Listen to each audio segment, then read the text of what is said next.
चांसू ह्यूजिन से कहता है कि वो मूड किलर नहीं है, लेकिन उससे पूछता है कि उसे क्या लगता है, सम्राट के सेबों का ये क्रेज आखिर कितने दिन चलेगा। चांसू जानता था कि अभी ये सेब बहुत चर्चित हैं, लेकिन ये भी समझता था कि इतनी ऊंची कीमत पर इन्हें हमेशा बेचना संभव नहीं होगा। ह्यूजिन मुस्कुराकर उसे भरोसा दिलाती है कि वो उसकी चिंता समझती है, लेकिन बताती है अगर रोज 100 सेब बेचें और लक्षित ग्राहक 10 लाख हैं, तो ये कारोबार 27 साल तक चल सकता है। चांसू हैरान रह जाता है। उसे लगता है कि यह जरूर बढ़ा चढ़ाकर कहा गया होगा। ह्यूजन फिर कहती है, आपको परेशान होने की जरूरत नहीं है, सब ठीक रहेगा। वो फिर पूछती है, क्या आपने सेब की पैदावार बढ़ाने के बारे में सोचा है? चांसू थोड़ा हंसकर कहता है, मैंने और भी फसलें उगाई हैं, आप चाहें तो चख कर देख सकती हैं, उतनी ही स्वादिष्ट हैं जितने सेब। ये सुनकर ह्यूजन की आंखें चमक उठती हैं, जैसे किसी लालची गॉब्लिन की। चांसू कहता है, बैठिए, पहले आलू खिलाता हूं। जैसे ही ह्यूजिन आलू का एक टुकड़ा खाती है, खुशी से पिघल जाती है। ये तो कमाल के मीठे हैं। वो सोचने लगती है कि अगर इन्हें ठीक से बेचा जाए तो ये भी बड़ी चीज बन सकती हैं। तभी चांसू पैनकेक और फ्रेंच फ्राइज लेकर आता है। ह्यूजिन की आंखों से खुशी के आंसू निकल आते हैं। ये तो साइड डिश नहीं, मेन डिश हो सकती हैं। चांसू फिर रोस्टेड स्वीट पोटैटो लाता है और जैसे ही परोसता है, डोजी और अही दोनों पागल हो जाते हैं। हमें भी दो। चांसू हंसकर कहता है, ठीक है, सब साथ में खाते हैं। वो देखता है कि अही बहुत दुबली लग रही है और कारण साफ है, डोजी उसकी खुराक चुरा रहा था। उसी बीच हैमस्टल भी मेज पर कूदकर खाने लगता है। चांसू ह्यूजिन से पूछता है, कैसे लगे आलू? मैं इन्हें बेचने का सोच रहा हूं। ह्यूजिन कहती है, बहुत स्वादिष्ट हैं, धन्यवाद। फिर पूछती है, क्या कोई तरीका है कि आप फसलें भी उगाएं और साथ में सेब की पैदावार भी बढ़ाएं? चांसू सिर हिलाता है, मुश्किल होगा, मुझे ज्यादा पॉइंट्स चाहिए होंगे और सारे पॉइंट्स खेती पर खर्च करना ठीक नहीं रहेगा। ह्यूजन उसे समझाती है, आपकी मेहनत की कद्र है, लेकिन ध्यान सेबों पर दें। बाकी फसलें स्वादिष्ट हैं, पर उनसे उतना मुनाफा नहीं होगा। वो बताती है कि सारे अपॉसल्स कोरियाई हैं और इस दुनिया की संस्कृति भी उसी पर आधारित है। खाना शानदार है, लेकिन सिर्फ फसलों पर प्रीमियम प्राइस लगाना मुश्किल है। वो जमीन पर घुटनों के बल बैठकर कहती है, प्लीज सेब की खेती को ही अपनी मुख्य प्राथमिकता बनाएं। चांसू समझ जाता है कि उसका मन बदलना नामुमकिन है। वो पूछता है, ठीक है, क्या रोज 100 सेब काफी होंगे? ह्यूजन की आंखें चमक उठती हैं। धन्यवाद चांसू, आपने मेरी बात मान ली। अगले दिन चांसू रोज की तरह राक्षसों का शिकार करने निकलता है। डोजी अही से पूछता है, क्या हमें हर बार उसके पीछे पीछे जाना जरूरी है? अही चिल्लाता है, हाँ, क्योंकि हैमस्टल तो बिल्कुल निकम्मा है। चांसू सोचता है कि ये दोनों हमेशा पीछे क्यों आते हैं, शायद ये कॉम्बैट टाइप फैमिलियर्स होंगे। लेकिन जैसे ही वो देखता है कि दोनों एक अनडेड मॉन्स्टर से भाग रहे हैं, उसका भ्रम टूट जाता है। मैंने सोचा था ये काम के हैं, लेकिन ये तो कुछ भी नहीं कर सकते। डोजी ठोकर खा जाता है और राक्षस उसके करीब आ जाता है। चांसू दौड़ता है, लेकिन दूरी ज्यादा है। वो चिल्लाकर राक्षस का ध्यान खींचने की कोशिश करता है, फिर अपनी दरांती झुलाता है, पर दूरी के कारण निशाना नहीं लगता। अचानक वो देखता है, राक्षस मर चुका है। क्या? चांसू हैरान है। दरांती तो वहां तक पहुंची ही नहीं थी। उसे एहसास होता है, शायद मेरी स्किल अपग्रेड हो गई है। वो दोबारा कोशिश करता है, दूर खड़े होकर दरांती झुलाता है और एक बार में कई राक्षस कट जाते हैं।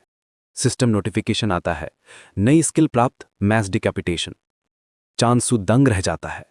मैं अब बड़ी संख्या में राक्षसों को मार सकता हूं। वो पागलों की तरह कटाई शुरू कर देता है। अही और डोजी डरकर वापस देवी के पास भागते हैं। देवी चौंकती है, इतनी जल्दी वापस? अही कहता है, चांसू बहुत शक्तिशाली हो गया है। डोजी जोड़ता है, और उसे नई स्किल मिली है, मैस डिकैपिटेशन। ये सुनकर देवी के शरीर में सिहरन दौड़ जाती है। ये नाम मैंने कभी नहीं सुना। वो सोचती है, क्या वो वाकई इंसान है या नर्क से आया कोई ग्रिम रीपर? फिर देवी कहती है, शायद मुझे पता है क्या हुआ है। डोजी तुरंत मान लेता है कि देवी ने ही उसे स्किल दी है। अही गुस्से में उसे थप्पड़ मारता है। पहले देवी की बात सुनो, फिर अपनी बकवास करो। देवी समझाती है, चांसू की स्किल विकसित यानी इवॉल्व हो गई है। मैस डिकैपिटेशन दरअसल हार्वेस्ट स्किल का उन्नत रूप है। जिस तरह हार्वेस्ट स्किल से बड़े पैमाने पर फसल काटी जाती है, वैसे ही अब चांसू की स्किल बड़े पैमाने पर राक्षसों को काट रही है। अही दंग रह जाता है। ये तो सिर्फ पहले दर्जे के अपोस्टल्स कर सकते थे। देवी सिर हिलाती है। हाँ, और यही वजह है कि चांसू डरावना है, लेकिन शुक्र है वो आभारी इंसान है। देवी कहती है कि भले ही चानू बहुत तेजी से एक्सपोनेंशियल रेट पर बढ़ रहा है, लेकिन उसी की वजह से वे कुछ हद तक सुरक्षित भी हैं। वो आगे कहती है कि जब चानू वापस आएगा तो वो उसे कम्युनिकेशन स्किल देगी। थोड़ी देर बाद चानू लौटता है और देवी खुश होकर उसे दो नई स्किल्स में से एक चुनने का मौका देती है, क्योंकि किसी अपोस्टल के रास्ते को सीधे तय करना नियमों के खिलाफ है। चानू अपनी स्क्रीन पर देखता है कि उसके पास दो स्किल्स हैं, प्रॉमिस ऑफ अबंडेंस और कम्युनिकेशन। देवी को पूरा भरोसा होता है कि चानू कम्युनिकेशन स्किल ही चुनेगा, ताकि वो उससे सीधे बात कर सके और उसे खतरों से दूर रहने को कह सके। लेकिन जब चानू सोच विचार कर प्रॉमिस ऑफ अबंडेंस चुनता है तो देवी हैरान रह जाती है। असल में जब चानू ने कम्युनिकेशन स्किल को देखा तो उसे पता चला कि वो बस पौधों और जानवरों से बात करने की शक्ति देती है। वो सोचने लगा कि अगर आरी और बाकी सब उससे गुस्से में चिल्लाएंगे तो उसकी जिंदगी नर्क बन जाएगी। इसलिए उसने सोचा अनजाने में जीना ही बेहतर है, और उसने प्रॉमिस ऑफ अबंडेंस को चुना। स्किल चुनते ही वो देखता है कि सबका मूड थोड़ा उदास हो गया है। अब उसके पास दो स्किल्स हैं, लेकिन पहले की तरह किसी का भी विवरण नहीं दिखता। वो एक सेब निकालता है और देवी को पहला तोहफा देने की कोशिश करता है, लेकिन देवी मुड़ जाती है और रोने लगती है। स्क्रीन पर उसे पता चलता है कि उसकी स्किल का असर इस बात पर निर्भर करेगा कि वो उसे कैसे इस्तेमाल करता है। चानू सोचता है कि देवी ने उसका दिया हुआ सेब क्यों ठुकरा दिया। वो माहौल हल्का करने के लिए हैमस्टर का गाल खींचता है, जिससे वो थोड़ा खुश हो जाता है। फिर डोजी के पेट को गुदगुदाता है, पर इस बार कोई पॉइंट नहीं मिलता। उसी वक्त हुजिन जल्दी जल्दी आती है और कहती है कि चानू को तुरंत अपना ब्लॉक क्लेम करके उसकी रक्षा करनी होगी। चानू चौंक जाता है और पूछता है कि क्या कोई हम पर हमला करने वाला है। हुजिन कहती है कि ऐसा संभव है, क्योंकि एम्परर एप्पल बहुत ज़्यादा मशहूर हो गया है। इसलिए अब हर व्यक्ति को सिर्फ एक सेब खरीदने की इजाज़त है। फिर भी 5,000 से ज़्यादा लोगों ने पहले ही बुकिंग कर रखी है। ये सुनकर चानू हैरान रह जाता है। हुजिन बताती है कि कई लोग कहते हैं उन्हें फ़र्क नहीं पड़ता सेब कब मिलेगा, बस किसी दिन मिल जाए। अब जब सेब इतना पॉपुलर हो गया है तो लुटेरे और हमलावर ज़रूर ब्लॉक को निशाना बनाएंगे। और सबसे बुरी बात यह है कि चानू का ब्लॉक अथॉरिटी जोन के बाहर है, यानी वहाँ कानून की कोई सुरक्षा नहीं है। हुजिन कहती है कि अगर उनके पास कोई बैकिंग होता तो हालात बहुत आसान हो जाते। चानू सोचता है कि उसके पास तो सिर्फ देवी ही हैं, वही उसकी असली ताकत है। उसे एहसास होता है कि अगर वो हार गया तो देवी और पूरा इलाका खत्म हो जाएगा। हुजिन कहती है कि सबसे पहले उन्हें ब्लॉक क्लेम करके एक सुरक्षित गेट लगाना होगा। चानू सहमत होता है और कहता है कि आसपास के ब्लॉक्स को कब्जे में लेकर एक छिपा हुआ बेस बनाना चाहिए। इससे वो हुजिन के और करीब होंगे और मूवमेंट की पाबंदी नहीं रहेगी। फिर चानू पूछता है कि बुकिंग अचानक कितनी बढ़ी क्यों। हुजिन बताती है कि सब एम्परर एप्पल के असर की वजह से दीवाने हो गए हैं। लोग कह रहे हैं कि ये हर बीमारी की दवा है।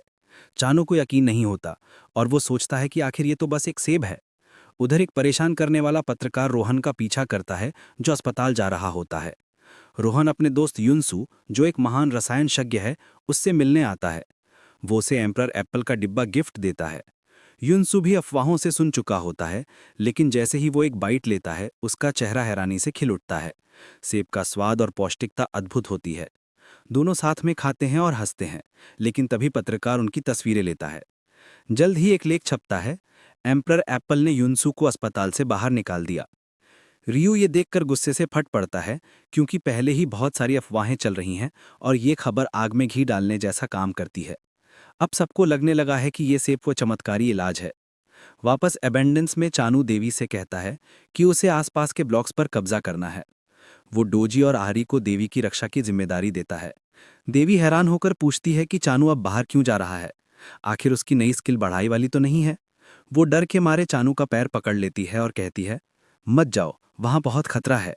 क्योंकि चानू देवी की बात समझ नहीं सकता था, उसे लगा कि देवी उसे पकड़ रही है क्योंकि उसे अब प्रोटीन की जरूरत है। चानू मुस्कुराते हुए बोला, ठीक है देवी, बीफ चलेगा क्या? वो खुशी खुशी स्टोरेज रूम में गया ताकि वो जमे हुए बीफ ला सके जो उसने पहले ऑर्डर किया था। चानू बहुत उत्साहित था क्योंकि ये पहली बार था जब उसे असली मांस मिला था। धरती पर रहते हुए वो हमेशा लैब में उगाए गए नकली मीट ही खाता था। वो स्टोव चालू करता है और मांस पकाने लगता है। उसे मानना पड़ता है कि असली मीट की खुशबू उस नकली मांस से कहीं ज्यादा अच्छी है जो वो पहले खाता था। दोजी पहले ही मांस खाने के लिए बेताब था, लेकिन चानू ने उसे डांट दिया कि ये मांस देवी के लिए है। ये सुनकर आहारी भी निराश हो गई। आखिर दोजी अभी अभी खाकर उठा था और अब फिर से खाने के लिए उतावला हो रहा था। जब चानू मांस तैयार कर रहा था, देवी बहुत गुस्से में लग रही थी, लेकिन चानू ने सोचा कि शायद देवी भूखी हैं। थोड़ी देर में जब उसने मांस तैयार कर लिया तो उसने देवी को दे दिया, लेकिन उसके हैरान होने की कोई हद नहीं रही जब देवी ने वो स्वादिष्ट मांस जमीन पर फेंक दिया। चानू को लगा कि शायद मांस खराब हो गया है, इसीलिए देवी ने फेंक दिया।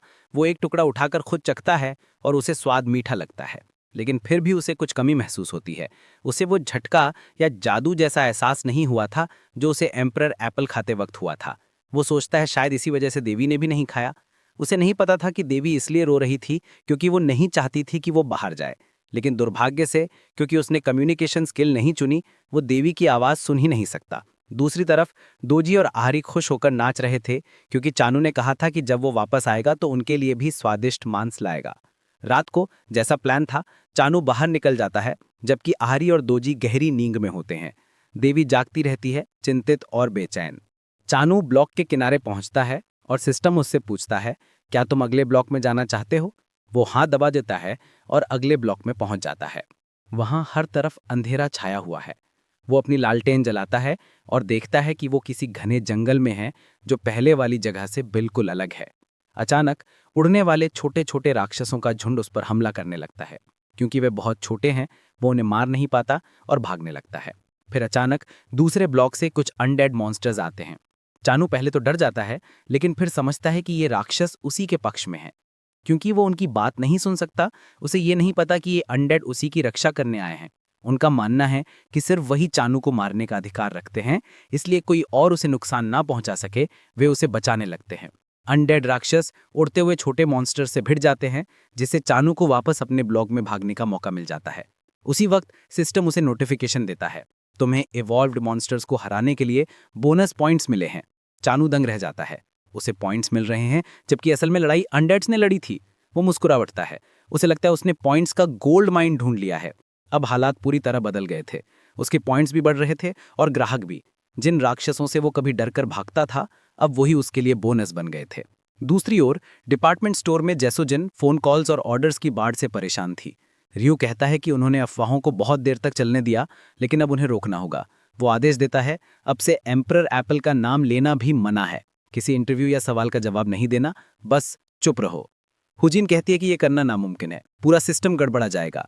लेकिन रियो जोर देता है, अब एक शब्द नहीं बोलना, चाहे हमें धमकी ही क्यों ना मिले। जैसे ही वो ये बोलता है, एक तलवार उसके गर्दन पर आ टिक जाती है। पीछे से आवाज आती है, माफ करना, डराने का इरादा नहीं था। रियो पलटकर देखता है, सामने है रोहान, तलवारों का मास्टर। रियो डर के मारे कांपने लगता है और पूछता है, आप यहाँ क्यों आए हैं? रोहान कहता है कि वो पहले ही रियो के बॉस से बात कर चुका है, लेकिन उसे मनचाहा जवाब नहीं मिला। अब उसे उम्मीद है कि रियो ज्यादा सहयोग करेगा। वो सीधा सवाल करता है, बताओ एम्परर एप्पल कौन उगा रहा है और वो व्यक्ति कहाँ है? रियो डरकर हुजिन के पीछे छिप जाता है और कहता है, तुम ही बताओ इसे सब। हुजिन हैरान हो जाती है, तुम सीनियर हो, तुम्हें बोलना चाहिए था। रियो बड़बड़ाता है, मुझे क्या पता था ये आदमी असली तलवार लेकर आएगा। हुजिन निराश होकर सोचती है, बॉस सच में बेकार होते हैं। फिर भी वो हिम्मत करके कहती है, हम अपने क्लाइंट्स की जानकारी को लेकर मजाक नहीं करते। रूहान तलवार खींचता है। दोनों डर से लगभग बेहोश हो जाते हैं, लेकिन वो तलवार नीचे रख देता है और कहता है, मुझे तुम दोनों की जरूरत नहीं, मैं किसान को खुद ढूंढ लूंगा अपने इंस्टिंक्ट से। और वो बाहर निकल जाता है। रियो और हुजिन हैरान होकर देखते रह जाते हैं। हुजिन पूछती है, उसने इंस्टिंक्ट से मतलब क्या था? रियो बताता है, तलवारबाजों की समझ आम लोगों से कहीं ज्यादा बेहतर होती है। कहते हैं कि रूहान ने कई मुश्किल केस सिर्फ अपनी प्रकृति यानी इंस्टिंक्ट से हल किए हैं। हुजिन ये सुनकर दंग रह जाती है। 2 दिन बाद चानू रूहान के आने का इंतजार कर रहा था। हुजिन ने पहले ही उसे चेतावनी दे दी थी कि रूहान उससे मिलने आ सकता है, लेकिन 2 दिन बीत गए, रूहान का कोई अता पता नहीं। अचानक सिस्टम दिखाता है, कोई व्यक्ति ब्लॉक में प्रवेश कर चुका है। चानू समझ जाता है ये रूहान ही होगा। वो दरवाजे पर खड़ा होकर इंतजार करता है, पर कोई अंदर नहीं आता। वो सोचता है कि शायद सिस्टम में कोई गड़बड़ी है। फिर वो आसपास जांच करने निकलता है और चौंक जाता है। वो देखता है कि रूहान अपनी तलवार से ब्लॉक की दीवार तोड़कर अंदर आ रहा है। उसका दिल डर से धड़कने लगता है। रूहान पास आकर पूछता है, क्या तुम ही सेब उगाने वाले किसान हो? चानू घबराहट छुपाने की कोशिश करते हुए मुस्कुराता है, जी स्वागत है। रूहान सीधे मुद्दे पर आता है, मैं सेब खरीदने आया हूँ। चानू हैरान हो जाता है, कितने सेब चाहिए आपको? रूहान कहता है, 100 चाहिए, अगर 200 मिल जाएं तो और भी अच्छा है। चानू चिल्ला उठता है, क्या ये नामुमकिन है? हम तो सिर्फ 50 तक ही बेच सकते हैं। रूहान शांति से कहता है, ठीक है 50 ही दे दो। चानू पूछता है कितने में लोगे? रोहान जवाब देता है 2 लाख गोल्ड प्रति सेब। चानू की आंखें फटी रह जाती हैं। वो कहता है हमारे पास फैंसी पैकिंग नहीं है। रोहान जवाब देता है कोई बात नहीं। चानू फिर कहता है आपको पता है ये डिपार्टमेंट स्टोर वाली कीमत है? रोहान मुस्कुराकर कहता है हाँ मुझे पता है। इतना पैसा सुनकर चानू सोचने लगता है कि शायद उसे और भी ज्यादा सेब बेच देने चाहिए। वो रोहान को सेब के पेड़ तक ले जाता है। रोहान सेब देखकर लार टपकाने लगता है। Chanu blessing of abundance skill activate करता है और अचानक पेड़ पर ढेर सारे सेब उगाते हैं। वो दरांती निकालता है और कहता है जरा रुकिए, मैं खुद काट लेता हूँ। लेकिन रोहान कहता है जरूरत नहीं। वो तलवार निकालता है और कुछ ही सेकंड में सारे सेब काट गिराता है। चानू हैरान रह जाता है। वो सोचता है कि शायद सिस्टम में कोई बग आ गया है। सौदा तय होने के बाद रोहान पैसे भेजता है और कहता है मैं फिर आऊंगा। जाते जाते चानू उसे रोकता है और कहता है क्या आप दूसरे पौधों में भी इंटरेस्ट रखते हैं? मैंने कुछ और भी उगाया है, आपको पसंद आएगा। रोहान ठंडे फायदे से पूछता है कौन से पौधे? चानू कहता है आलू। रोहान तुरंत जवाब देता है दिलचस्पी नहीं। चानू फिर कहता है शकरकंद या बीन्स। रोहान फिर वही कहता है दिलचस्पी नहीं। रोहन की सारी रिक्वेस्ट ठुकराने के बाद रोहन गुस्से में कहता है कि वो यहाँ से जा रहा है। चानू समझ जाता है कि रोहन उसकी प्लानिंग के लिए बहुत ज़रूरी है, इसलिए वो मजबूरी में एक बड़ा कदम उठाता है। वो रोहन से कहता है कि वो उसे पहले से ज़्यादा सेब देगा। चानू महसूस करता है कि रोहन उतना बुरा इंसान नहीं है, भले ही वो देखने में जंगली और अजीब सा लगता हो। फिर चांसू रोहन से कहता है कि उसे लगातार सेब की सप्लाई बनाए रखने के लिए एक और ब्लॉक पर कब्जा करना होगा और इसके लिए उसे रोहन की मदद चाहिए। बदले में वो उसे सेब देकर पेमेंट करेगा। चांसू सोच रहा होता है कि क्या उसका प्लान काम करेगा, तभी रोहन उसकी तरफ चलता हुआ आता है और कहता है कि उसने उसकी ऑफर मान ली है। रोहन बिना समय गवाए नए ब्लॉक की ओर निकल जाता है और चानू को उसके पीछे दौड़ना पड़ता है। चांसू हैरान होता है कि रोहन इतनी जल्दी नए ब्लॉक पर चला गया। वो सोचने लगता है कि यह आदमी आखिर कितना ताकतवर है। नए ब्लॉक में पहुंचकर चानू नोटिस करता है कि जमीन किसी अजीब तरह से गीली है जो उसके ब्लॉक से बिल्कुल अलग है। चानू अपने गंदे जूतों को देख ही रहा था कि तभी उसके पीछे एक मॉन्स्टर आ जाता है, लेकिन उससे पहले कि वो चानू को खा जाता, रोहन उसे खींचकर पीछे कर देता है और कहता है मेरे पीछे रहो, यहाँ रुकना बहुत खतरनाक है। चानू सोच में पड़ जाता है, जो आदमी खुद खतरा है वो खतरनाक कह रहा है। चानू को भरोसा नहीं होता कि वो एक ऐसे मॉन्स्टर द्वारा खा लिया जाता जो पौधे जैसा दिखता था। चानू रोहन से कहता है कि उसे ज़्यादा मेहनत करने की ज़रूरत नहीं है क्योंकि आखिर में ब्लॉक उसे ही मैनेज करना है। चांसू खुद ही मॉन्स्टर्स को हटाना चाहता है। वो अपना डीकैपिटेशन स्किल एक्टिव करता है और मॉन्स्टर्स को ऐसे काट देता है जैसे वे घास हों। उसके बाद वो ब्लेसिंग ऑफ अबंडेंस एक्टिव करता है। इसी दौरान हुजिन ब्लॉक में आती है और घूम रही होती है, तभी उसे चांसू अपनी ओर बुलाता दिखता है।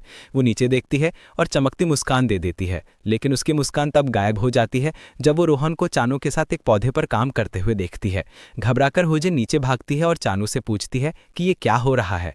चानू बताता है कि वो आसपास के ब्लॉक्स लेने की सोच रहा है, इसलिए वो यहाँ काम कर रहा है। हुजिन गुस्से में कहती है कि उसे उसके काम से कोई मतलब नहीं, उसे सिर्फ ये जानना है कि रोहन यहाँ क्यों है। तब चांसू पूरी बात समझाता है। जब वे पहली बार यहाँ आए, रोहन ने कहा कि वो इस नई जगह के सेब चखना चाहता है।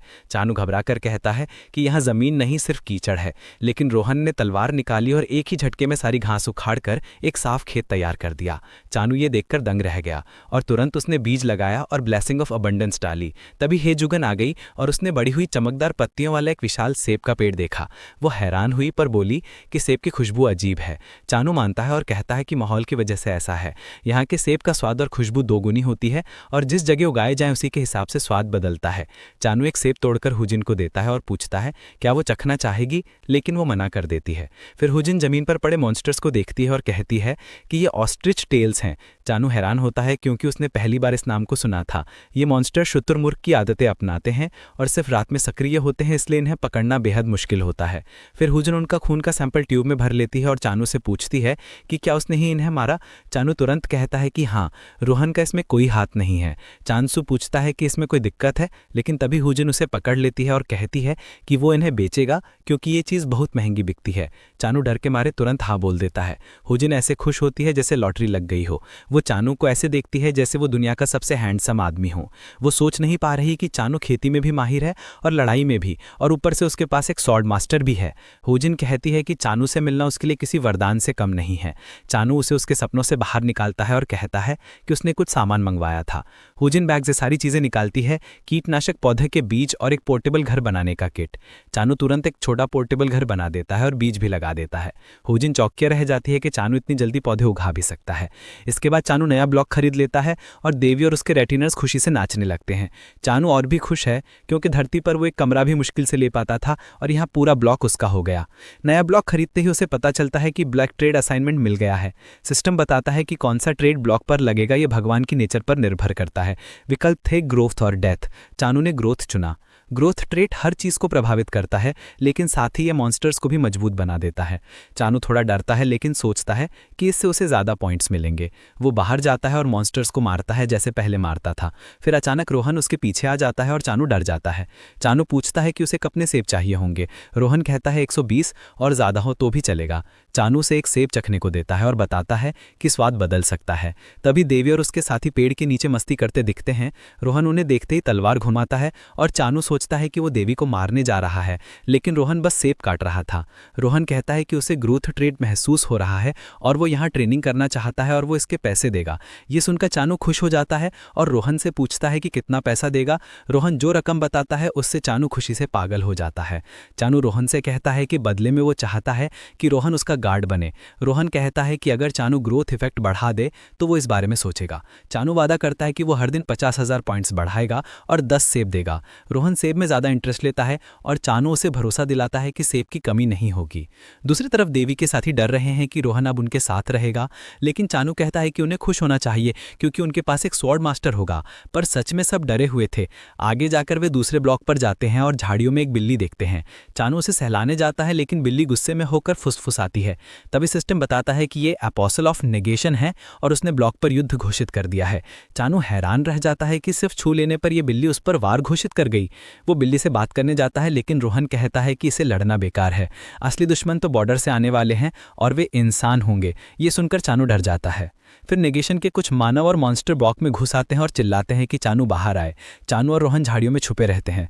चानू पूछता है कि क्या ये इतने बेफिक्र इसलिए हैं क्योंकि ये मरकर फिर जी जाते हैं। रोहन कहता है हाँ बिल्कुल। चानू सोचता है कि वो तो रिस्पॉन्ड नहीं कर सकता, तो ये लड़ाई उसके लिए असली मौत सरी की है। लेकिन वो फिर भी बाहर निकलता है और अपने दराते के साथ दुश्मन को सामने करने पहुंचता है। वो नेगेशन के आदमी को ट्राश बोलता है। नेगेशन एपोस्टल गुस्से से पागल हो जाता है और उसे सेब सौंपने के लिए ललकारता है। दूसरी तरफ रोहन पास ही छुपा हुआ है और चानू को भरोसा है कि जरूरत पड़ने पर रोहन सबको खत्म कर देगा।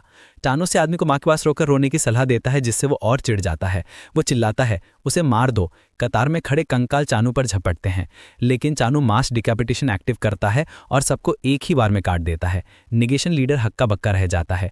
फिर वो अपना ट्रम्प कार्ड निकालता है। एक ऑर्ब से एक विशाल राक्षस बुलाता है जिसका नाम है हेराक्लिस। वो बेहद डरावना दिखता है। चानू कहता है कि नाम बहुत बुरा है। हेराक्लिस पूरे जोर से मुक्का मारता है, लेकिन चानू आसानी से बच जाता है और एक ही बार में उसे मार गिराता है। एपोस्टल चिल्लाता है कि ये मॉन्स्टर उसने 10 साल में बनाया था और चानू ने पल भर में उसे खत्म कर दिया। फिर सुई नाम की लड़की आती है जो चौथी जनरेशन की अपोस्टल है। वो कहती है कि अगर उसे लड़ना पड़ा तो वो एक्स्ट्रा पैसे लेगी। चानू अभी मजे ले रहा था, तभी सुई की आंखें लाल हो जाती हैं और सिस्टम बताता है कि उसने negation of life skill use की है, एक खतरनाक श्राप। चानू उस श्राप में फंस जाता है। सोई का साथी भागकर सेब के पेड़ की तलाश करता है, लेकिन उसे पीछे हलचल महसूस होती है और अचानक रोहन उसके सिर पर प्रकट होकर उसे वहीं काट देता है। उधर चानू आंख खोलता है और खुद को धरती पर पाता है। उसे अपने माता पिता दिखाई देते हैं और वो दौड़कर उन्हें गले लगाता है और रोने लगता है। वो भीख मांगता है कि वो उसे फिर कभी अकेला ना छोड़े, लेकिन कुछ ही पल बाद माता पिता उसे फिर छोड़कर चले जाते हैं। चानू चीखता है, तभी रोहन उसे झकझोरकर सपने से बाहर निकालता है। रोहन बताता है कि ये सब सोई के मैजिक का असर था। रोहन ने सोई को रोकने के लिए उसके हाथ पर वार किया था। फिर रोहन सोई को खत्म कर देता है और चानू उससे खुश होता है कि उसने उसकी जान बचाई। चानू कहता है कि आप बेस पर लौटना चाहिए। रोहन उससे पूछता है कि आगे क्या प्लान है। चानू कहता है कि उसका लक्ष्य दुनिया की सबसे बड़ी ताकत बनना है और पहला कदम होगा सारे आसपास के ब्लॉक्स पर कब्जा करना। रोहन कहता है कि वो मदद करेगा, बस सेब मिलते रहें। वापसी में उन्हें फिर काली बिल्ली मिलती है। चानू पूछता है कि ये क्या है। रोहन बताता है ये 7 विपत्तियों में से एक है और बेहद खतरनाक। चानू समझ जाता है कि वो सच में मर भी सकता था। दूसरी तरफ नेगेशन सैनिक को जेल में बंद कर दिया जाता है। सिस्टम उसे बताता है कि हार के वजह से उसे 1 मिलियन गोल्ड कॉइन का जुर्माना भरना होगा। वो चिल्लाता है कि ये फेयर नहीं क्योंकि चानू के पास एक स्वॉर्ड मास्टर था। सिस्टम उसकी शिकायत को बहाना मानता है और उसे नेगेशन हेडक्वार्टर हेडक्वार्टर भेज देता है। वहाँ एक खतरनाक एपोसल डान्हा उसे पूछताछ करती है। डाना पहले शक करती है, लेकिन जब उसे पता चलता है कि सुई भी हार गई तो वो चौंक जाती है। डाना उसे एक कॉन्ट्रैक्ट में बांध देती है। अब वो एक स्लेव रहेगा जब तक वो उसके आदेश पूरे नहीं करता। उसे सेब की खेती वाली जगह में घुसपैठ करनी होगी, वरना उसे अनडेड बना दिया जाएगा।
डर जाता है। फिर नेगेशन के कुछ मानव और मॉन्स्टर ब्लॉक में घुस आते हैं और चिल्लाते हैं कि चानू बाहर आए। चानू और रोहन झाड़ियों में छुपे रहते हैं। चानू पूछता है कि क्या ये इतने बेफिक्र इसलिए हैं क्योंकि ये मरकर फिर जी जाते हैं। रोहन कहता है हाँ बिल्कुल। चानू सोचता है कि वो तो रिस्पॉन्ड नहीं कर सकता, तो ये लड़ाई उसके लिए असली मौत सरी की है। लेकिन वो फिर भी बाहर निकलता है और अपने दराते के साथ दुश्मन को सामने करने पहुंचता है। वो नेगेशन के आदमी को ट्राश बोलता है। नेगेशन एपोसल गुस्से से पागल हो जाता है और उसे सेब सौंपने के लिए ललकारता है। दूसरी तरफ रोहन पास ही छुपा हुआ है और चानू को भरोसा है कि जरूरत पड़ने पर रोहन सबको खत्म कर देगा। चानू से आदमी को मां के पास रोकर रोने की सलाह देता है, जिससे वो और चिढ़ जाता है। वो चिल्लाता है उसे मार दो। कतार में खड़े कंकाल चानू पर झपटते हैं, लेकिन चानू मास डिकैपिटेशन एक्टिव करता है और सबको एक ही बार में काट देता है। निगेशन लीडर हक्का बक्का रह जाता है। फिर वो अपना ट्रम्प कार्ड निकालता है, एक ऑर्ब से एक विशाल राक्षस बुलाता है जिसका नाम है हेराक्लिस। वो बेहद डरावना दिखता है। चानू कहता है कि नाम बहुत बुरा है। हेराक्लिस पूरे जोर से मुक्का मारता है, लेकिन चानू आसानी से बच जाता है और एक ही बार में उसे मार गिराता है। एपोसल चिल्लाता है कि ये मॉन्स्टर उसने 10 साल में बनाया था और चानू ने पल भर में उसे खत्म कर दिया। फिर सुई नाम की लड़की आती है जो चौथी जनरेशन की अपोसल है। वो कहती है कि अगर उसे लड़ना पड़ा तो वो एक्स्ट्रा पैसे लेगी। चानू अभी मजे ले रहा था, तभी सुई की आंखें लाल हो जाती हैं और सिस्टम बताता है कि उसने negation of life skill use की है, एक खतरनाक श्राप। चानू उस श्राप में फंस जाता है।